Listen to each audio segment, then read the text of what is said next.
Fil-Parlament it-tlieta filgħaxija l-Ministru għall-Intern, is-Sigurtà u x-Xogħol Bajrin Camilleri beda diskussjoni fl-istadju tat-tieni qari dwar l-abbozz ta' liġi li se jwassal għall-introduzzjoni ta' monitoraġġ elettroniku. Bil-mod kif se titħaddem din il-liġi se tilħaq żewġ għanijiet prinċipali: protezzjoni aħjar għall-vittmi u ċans aqwa ta' riabilitazzjoni. B'hekk din is-sistema għandha sservi biex jiġi sospiss l-obbligu li f'każi meqjusin minuri detenut flok ikun konfinat fil-faċilità korrettiva ta' Kordin jiġi konfinat f'post ieħor b'ordni tal-qorti, anke possibbiltajiet ta' xogħol jew edukazzjoni.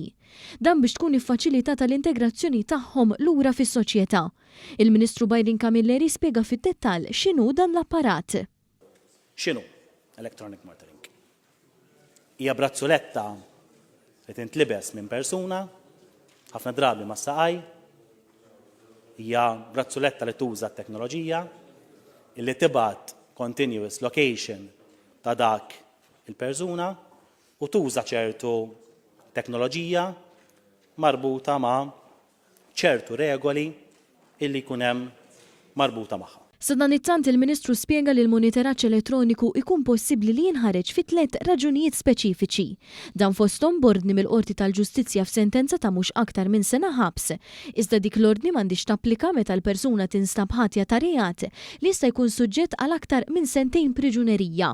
It-tieni raġuni titħaddem għal priġunieri li huma eligibbli għal prison leave skont ir-regolamenti preżenti u meta priġunieri jingħata l-ħilsim mill-arrest skont l-att dwar il-ġustizzja riparatriċi. Il-Ministru Bajrin Camilleri spjega wkoll li fil-każ ta' vjolenza domestika din l-għodda ma tintużax biss fil-konfront ta' persuna sentenzjata, iżda tintuża wkoll bħala għodda ta' prevenzjoni.